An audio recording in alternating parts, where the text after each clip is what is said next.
एकीकरण में पहले देखो भारत की कुल रियासत है,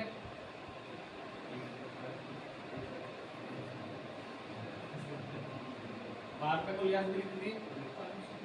565। राजस्थान में 545 थी ना? नहीं सर, पता है? श्योर है? 65 है। अच्छा, राजस्थान में कुल कितनी हो गई? राजस्थान में सर जी मेरे हिसाब से 25 से 30 राजस्थान में 19 रियासतें थी, 19 से 30 ठिकाने ठिकाने थे और एक केंद्र शासित प्रदेश और एक केंद्र सर वो अजमेर मेरवाड़। सी ग्रेड क्या समझा ना? हाँ केंद्र शासित प्रदेश एक अजमेर मेरवाड़ा मेरवाड़ा। जो वर्तमान बिहार में और 3 ठिकाने नसीराबाद सर, एक तो सिरोही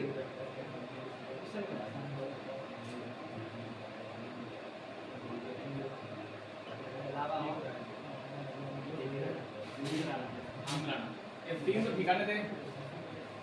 राजस्थान में देखो जब एकीकरण की बात तो शुरू हुई थी तो सबसे पहले तो क्या हुआ, पहले भारत को आजाद करने के समय हुई कि उस दिन को भारत आजाद हो जाएगा। आजाद होने के बाद फिर क्या स्टार्ट हुई, एक बात हुई, उसके बाद चर्चा शुरू हुई कि राजस्थान में भारत का एकीकरण, पहले पूरा भारत को एक करना था, उसमें भारत में कुल 565 रियासतें थी। लेकिन अब जब राजस्थान की बात करें तो राजस्थान में उसमें से 19 रियासतें आती थी, ठिकाने 3 आते थे। ठिकाने मतलब जागीरदार बड़े बड़े बहुत ठिकाने ना, रजवाड़े उनको कह सकते हैं हम, जिनके अंडर में कुछ रियासतें आती है। 3 ठिकानों के अंदर में सब आती थी। हाँ, 3 ठिकाने माने गए। फिर एक वहां पर इनके ऊपर भी एक कैंद्र शासित प्रदेश अजमेर मेरठ था। 3 ठिकाने थे, कुशलगढ़, लावा और निमराना। इसको ध्यान याद रखते थे ना,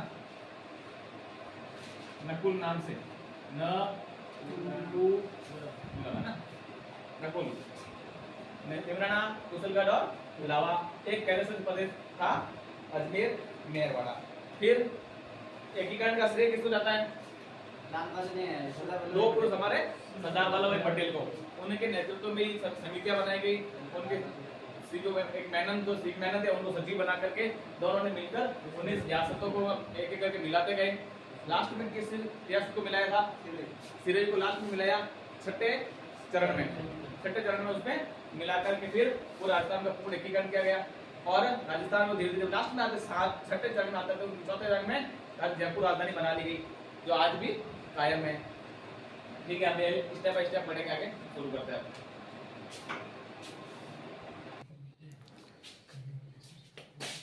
देखो, राजस्थान का एकीकरण, राजस्थान का पूर्ण स्वरूप जो अभी वर्तमान में है वो कब मिला? अभी तो वर्तमान में तो अब ज्यादा ख्याल में तो क्या जिलों में पूरा मैप ही चेंज हो गया। अब तो राजस्थान में पूरा भूगोल ही बदल दिया गया है, नए जिले बने तो, है ना। राजस्थान में पूर्ण जो स्वरूप था वो 1 नवंबर 1956 को आया। अब भारत विभाजन की घोषणा, भारत 2 टुकड़े हो गए, अलग होगा, पाकिस्तान पार्ट बनेगा। ये जो घोषणा थी वो 4 जून 1947 को भी हो गई थी, है ना, लॉर्ड माउंटबेटन द्वारा। ये चाहते थे कि भारत का आजाद, उनको पता चल गया था कि अब हमें ब्रिटिश सत्ता समाप्त हो जाएगी, हमें भारत छोड़ जाना है। तो भारत को पहले 4 जून को इन्होंने 2 टुकड़े करने का अनाउंसमेंट कर दिया कि अब भारतीय विभाजन हो जाएगा।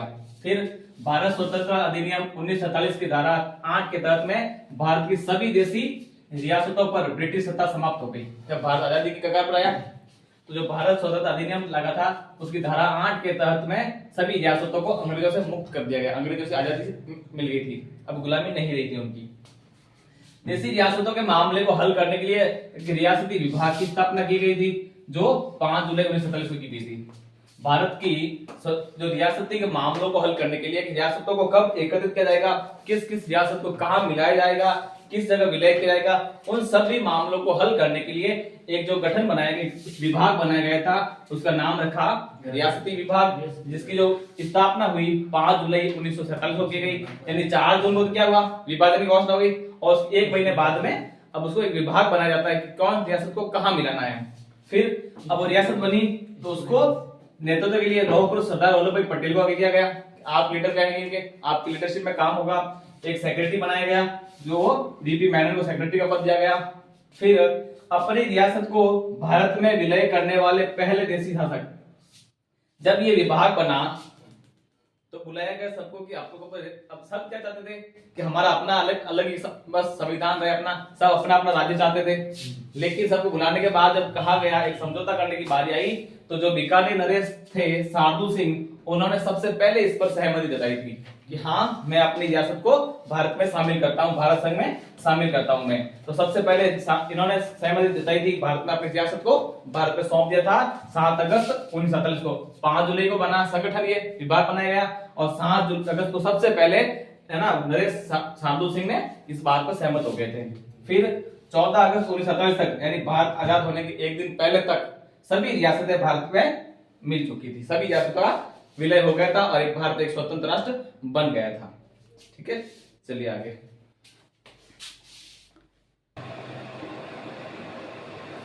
देखो अगला, स्वतंत्र प्राप्ति के समय राजस्थान में 19 रियासतें थी, 3 ठिकाने थे और एक केंद्र शासित प्रदेश था। ठिकानों में कुशलगढ़, लावा, नीमराना। याद हो जाएगा रमान साहब? हाँ वो याद है ना, बिल्कुल नाम से याद है नाम भी। ये 3 ठिकाने पूछा जाता है, निम्न में से कौन सा ठिकाना नहीं था? 3-4 नाम अभी कहते ये पूछे कि कौन सा है, कौन सा नहीं था, ये बात पूछ जाती है। हम लोग इतना ही पढ़ते हैं कौन सा है, इतना आगे पढ़ते नहीं, जैसा अभी हमने कर रहे थे। केंद्र प्रदेश एक ही था, अजमेर, मेरवाड़ा। फिर राजस्थान अपने वर्तमान स्वरूप में देखा, 1 नवंबर 1956 को आया था। अगला, राजस्थान एकीकरण समय सभी रियासतें अपना खुद का अलग अस्तित्व करना चाहते थे। सभी ने कहा कि हमें तो अपना अपना अलग चाहिए, हम अपने अलग ही अपने हिसाब से अपना शासन चलाएंगे। जबकि ये जब स्वतंत्र भारत में स्वतंत्र राष्ट्र संघ में ये अलाउड नहीं किया गया था। फिर अगर उन्होंने कह दिया कि हम अपना अलग अस्तित्व रखेंगे, तब जो हमारी कमेटी थी और रियासती विभाग, अध्यक्ष कौन थे? वल्लभ भाई पटेल। सचिव थे वीपी मेनन। उन्होंने क्या किया कि शर्तें बनाई। क्या शर्तें बनाई? कि वे ही रियासत अपना अलग अस्तित्व रख सकते हैं जिनकी वार्षिक आय 1 करोड़ हो और जनसंख्या 10 लाख हो। केवल वो रियासतें ही अपना अलग रह पाएगी, नहीं तो आपको विलय करना पड़ेगा राजस्थान में। तो ऐसे जब ये बात शर्तें आई, उस समय केवल 4 रियासतें ऐसी थी, जोधपुर, जयपुर, बीकानेर और उदयपुर। ये 4 रियासतें थी जिनके 19 में से 4 ही बची थी।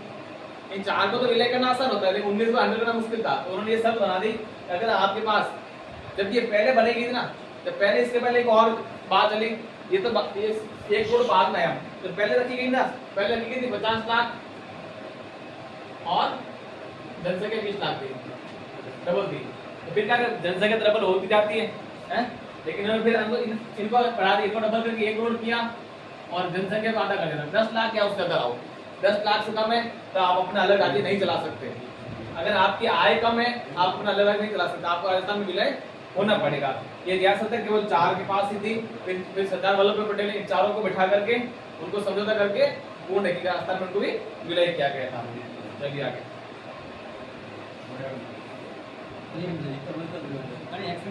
चलो एक्शन ले लेता है। चलिए, राजस्थान का पूर्ण प्रथम चरण, राजस्थान का देखो मैप तो वैसे अगर हम ये कहें ना, तो इसको फैला देते हैं, ठीक है। एग्जाम्पल तौर पर पहला संघ है मध्य संघ। राजस्थान में यहाँ से शुरू होता है, यहाँ से जब शुरू करते हैं ना कि राजस्थान कहाँ से शुरू बनना, कैसे संघ बने, कैसे यहाँ से शुरू होता है। 1 2 3 4 5, फिर 5 A को मिलाकर 4 A को मिलाकर 5 A को 6 छठा बनाते हैं। यहाँ पर फिलहाल में इन सबको मिला करके ऐसे 7 संघ बने थे। पूरा लास्ट में आता था पूरे सबको मिलाकर के एक साथ राजस्थान पूरा पूर्ण राजस्थान बना था। लेकिन यहाँ क्या कहलाता है, महाभारत काल में जिसकी जगह थी मत्स्य जगह कहलाती थी, इसलिए पहले संघ का नाम क्या रखा? मत्स्य संघ। ठीक है, मत्स्य संघ किया 18 मार्च 1948 को।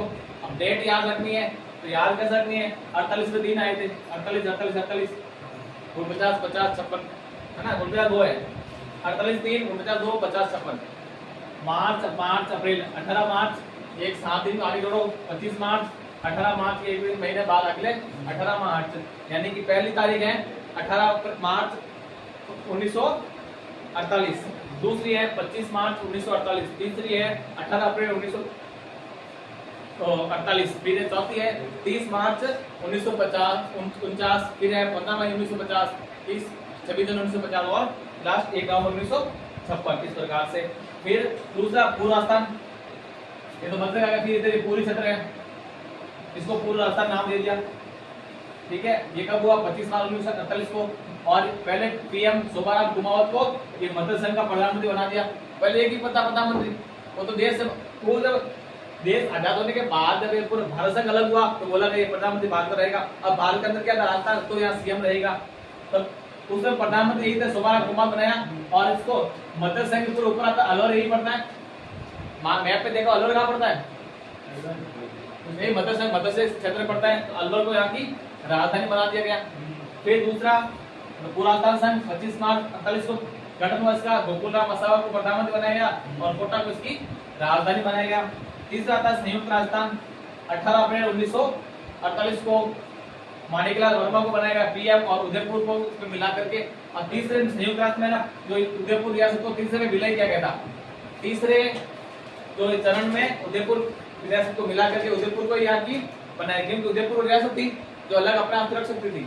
उदयपुर के पास में इतनी वो थी कैपेसिटी इनकी अपना अलग रख सके, तो तीसरे में जाके उसको उदयपुर को मिला करके उसको राजधानी का पद दे दिया और माणिकलाल वर्मा वहां के थे उनको प्रधानमंत्री बना दिया गया। व्रत राजस्थान 30 मार्च लगभग व्रत राजस्थान आते आते अधिकांश राजस्थान बन चुका था, कुछ हिस्से बाकी रहे। आते आते कितनी रियासत बाकी, लगभग 5 रियासतें बाकी रह गई 30 मार्च में। 19 थी, 14 का विलय हो चुका था। यहाँ आता से 5वां बाकी रहा, 5 रहे बाकी। इसीलिए अब देखे लगभग 75% तो बन चुका था, ये 75% बन चुका था। इसीलिए 30 मार्च को उन्होंने क्या कर दिया, राजस्थान दिवस घोषित कर दिया कि राजस्थान तो बन गया, 4-5 रहे इनको भी मिला लेंगे और आज ही 30 मार्च से अपना राजस्थान दिवस मनाया जाएगा। इसलिए आज भी हम 30 मार्च को राजस्थान दिवस मानते ही मनाते हैं। हीरालाल शास्त्री को बना दिया गया वहां का, जब राजस्थान बना 30 मार्च को तभी प्रधानमंत्री मुख्यमंत्री के पद आए और उनको हीरालाल शास्त्री को मुख्यमंत्री बनाया गया और वो पूरे एकीकरण तक वो वही मुख्यमंत्री रहे थे। इसलिए पहले ही निर्वाचित मनोनीत मनोनीत मुख्यमंत्री आता है और उसी समय जयपुर को ही राजधानी बनाया जो आज भी यही है। यानी चौथे चरण में ही जयपुर को राजधानी का पद दे दिया गया था जो आज भी यही है। हीरालाल शास्त्री को पहले मुख्यमंत्री का पद दिया। 30 मार्च 1949 को हुआ, 30 मार्च को राजस्थान दिवस मनाते हैं और उसको व्रत राजस्थान का नाम दिया गया था।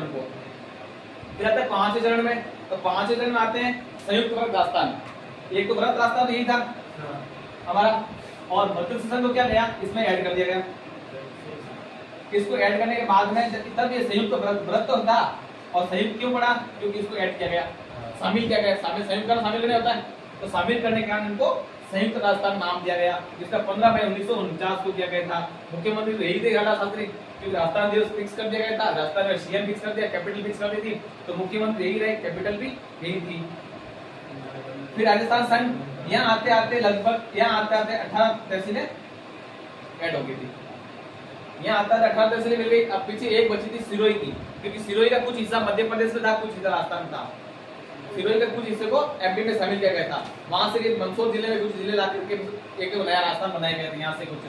तो ये फिर राजस्थान संघ बना 26 जनवरी 1950 को, और 26 जनवरी 1950 को क्या होता, भारत एक लोकतांत्रिक राष्ट्र बन गया था। गणतंत्र दिवस मनाया जाने लगा 26 जनवरी को, है ना, वो संविधान लागू हो गया हमारा। फिर लास्ट में 1 नवंबर 1950 को वर्तमान स्वरूप में आया, राजस्थान पूर्ण हो गया। मुख्यमंत्री यही थे उस समय, और आज भी हमारी कैपिटल है वो जयपुर ही है। इस प्रकार 7 चरण राजस्थान के इस प्रकार से बने। अब एक एक चरण को देखते हैं, कब क्या दिनांक वापस वो रिपीट करते हैं, है ना। उद्घाटन किसने किया, चरणों का उद्घाटन होता। पहला चरण बनाया, उद्घाटन करने कौन आया था। दूसरा चरण बनाया, उद्घाटन करने कौन आया था, ये भी आएगा तो, है। चलिए आगे चलते हैं।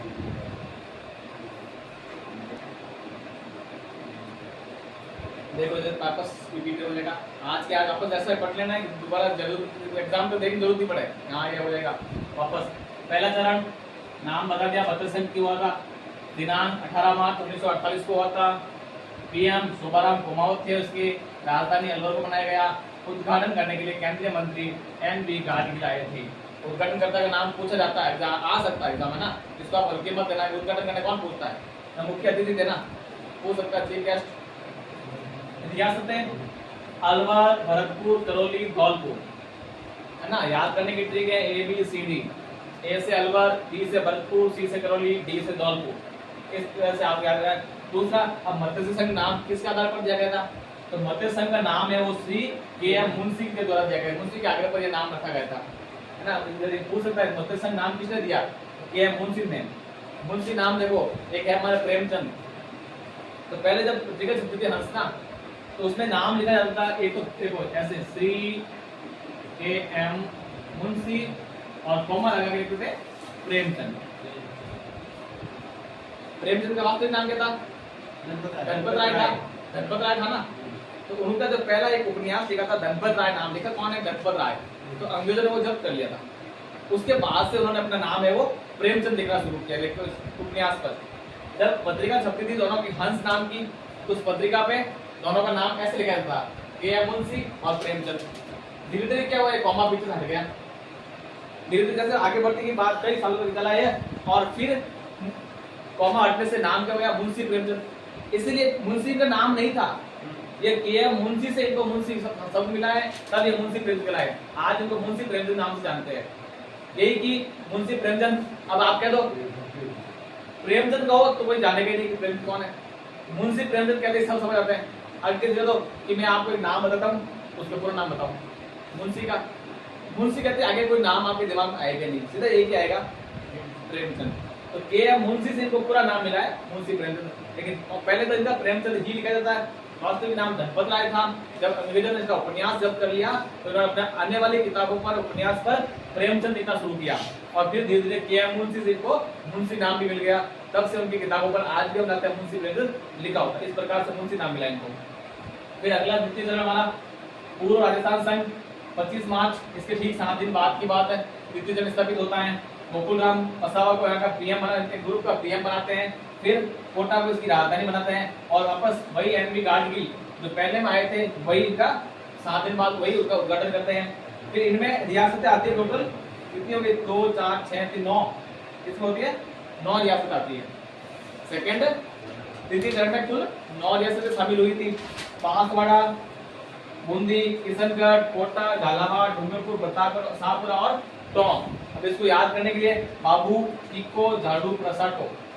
बाबू, बा से बांसवाड़ा, बू से बूंदी, टीको, किशनगढ़, कोटा, झाड़ू, झालावाड़, डूंगरपुर, प्रसाटो, प्रतापगढ़, शाहपुरा, टोंक। इस प्रकार से 9 रियासतें इस तृतीय चरण में आई थी सामने। ठीक है, चलिए आगे चलिए भाई।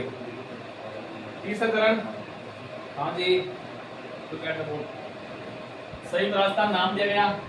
पहले चरण के 1 महीने बाद तीसरे चरण का नंबर आया 18 मार्च से 18 अप्रैल को आया वापस नंबर। पीएम माणिकलाल वर्मा को बनाया गया, और उसमें उदयपुर को राजधानी बनाया। क्यों? क्योंकि तीसरे चरण में केवल एक ही रियासत का विलय हुआ था, उदयपुर को इसमें शामिल किया गया, तो उसी को वहां की राजधानी बना दिया। और इसका उद्घाटन करने के लिए पंडित जवाहरलाल नेहरू आए थे। दो में कौन आए, एनवी गाडगिल पहले, दूसरे में, तीसरे में आए पंडित जवाहरलाल नेहरू। और इसमें केवल उदयपुर रियासत का विलय किया गया, बाकी कोई नया नहीं हुआ था। इतने हुआ कि उद्घाटन इनको बुला दिया और उदयपुर को मिला करके उद्घाटन करवा दिए पंडित जी से। चतुर्थ चरण वृहत राजस्थान 30 मार्च 1949 को पंडित हीरालाल शास्त्री को बनाया गया था।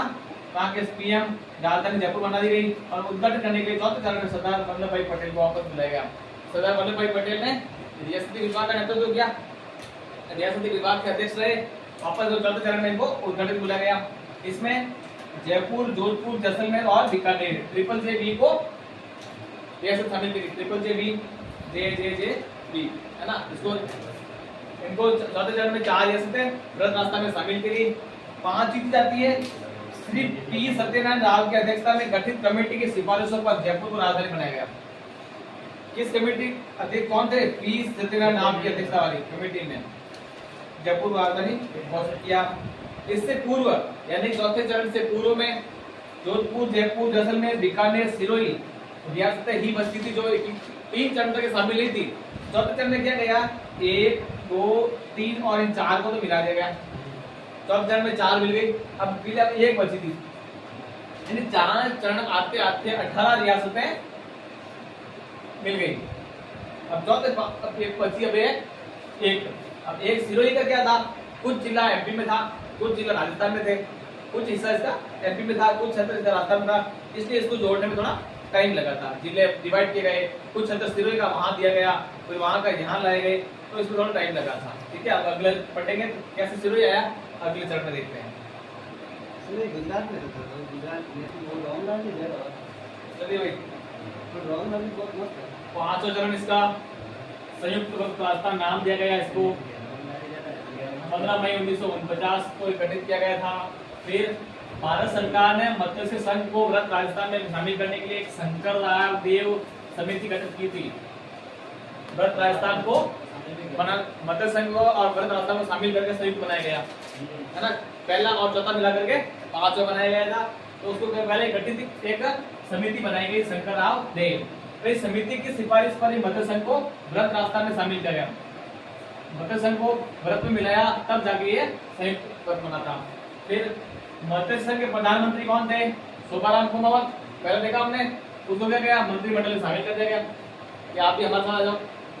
फिर संयुक्त राजस्थान की राजधानी वही रही जो व्रत राजस्थान की थी, है ना। व्रत राजधानी कौन सी थी? जयपुर थी। तो उनको कंटिन्यू वही रही थी, वापस चेंज हुई नहीं। छठा आता है राजस्थान संघ। दिनांक 26 जनवरी 1950 को सिरोही रियासत को संयुक्त राजस्थान में मिला करके संघ का निर्माण किया गया। लास्ट रियासत बची थी सिरोही, उसको छठे चरण में शामिल किया गया। छठे चरण में आता है पूरी 19 रियासतें शामिल हो गई थी। फिर कब हुई? 26 जनवरी 1950 को। 1950 को एक प्रभुत्व संपन्न लोकतांत्रिक गणतंत्र देश बन गया था हमारा। क्यों बना? क्योंकि उस दिन क्या होता? भारत का संविधान लागू हुआ और संविधान लागू होने पर राजपुताना को राजस्थान नाम दे दिया गया। राजपुताना था वो राजस्थान नाम से जाना जाएगा। लास्ट चरण देखते हैं। चलिए भाई, हाँ याद करेंगे। लास्ट चरण सातवां, राजस्थान नाम दिया गया जो भी वर्तमान में भी है। दिनांक 1 नवंबर 1956 को आया था। कितनी बार तारीख लिखती है? आज 5 बार लिखती है और छठी बार और आएगी, ये देख, है ना। अब तो पूर्ण एकीकरण कब हुआ था? हाँ, 1 नवंबर 1956 को राजस्थान पुनर्गठन आयोग का गठन किया गया। अध्यक्ष थे फजल अली। इस गठन किसने किया गया था? इस आयोग की सिफारिश पर सिरोही की आबू दिलवाड़ा तहसील, दिलवाड़ा जन्मदिन आता है कहाँ इससे? दिलवाड़ा जन्मदिन इसकी 2 तहसीलें ली गई। मध्य प्रदेश के मंदसौर जिले की मानपुर तहसील का सुनील टप्पा क्षेत्र, अजमेर मेरवाड़ा क्षेत्र देख लो। अजमेर मेरवाड़ा क्षेत्र जो केंद्र प्रदेश था वो 7वें चरण में शामिल किया गया था। शामिल करके फिर पूर्ण राजस्थान का गठन किया गया था। राज्य के झालावाड़ जिले का सिरोंज क्षेत्र, अब क्या किया? मध्य प्रदेश से सिरोही के लिए कौन सा लाए? मंदसौर जिले का मानपुर तहसील लाए ना। अब उसके बदले में झालावाड़ का सिरोंज क्षेत्र उनको दिया गया था। मध्य प्रदेश को मिलाया गया। इस प्रकार विभिन्न चरणों से गुजरते हुए राजस्थान की निर्माण प्रक्रिया 1 नवंबर 1956 को पूरी हुई। यानी कि राजस्थान का वर्तमान स्वरूप अस्तित्व आया और जयपुर को राजधानी बनाया गया। अंत में बांसवाड़ा के महारावल चंद्रवीर सिंह ने राजस्थान संघ के निर्माण के समय एक विलय पत्र पर हस्ताक्षर करते हुए कहा, ये मेरा डेथ वारंट है। क्यों कहा था? क्योंकि इनकी सत्ता जा रही थी। जब खुद के पास जैसे थी खुद शासक थे, विलय करते कि हाथ में बचा नहीं, क्योंकि भारत था वो एक लोकतांत्रिक राष्ट्र बन चुका था। संविधान लागू हो गया 50 में, ये कब आया? 56 में। तब तक भारत एक कानून के तौर पर चलने वाला देश बन चुका था। इनकी क्या कहें, इनकी स्वतंत्रता चली गई थी, इसलिए उन्होंने कहा था कि मैं अपने डेथ वारंट पर हस्ताक्षर कर रहा हूँ। ठीक है, राजस्थान एकीकरण पूरा हुआ। बाकी चर्चाएं अगली क्लास में करेंगे।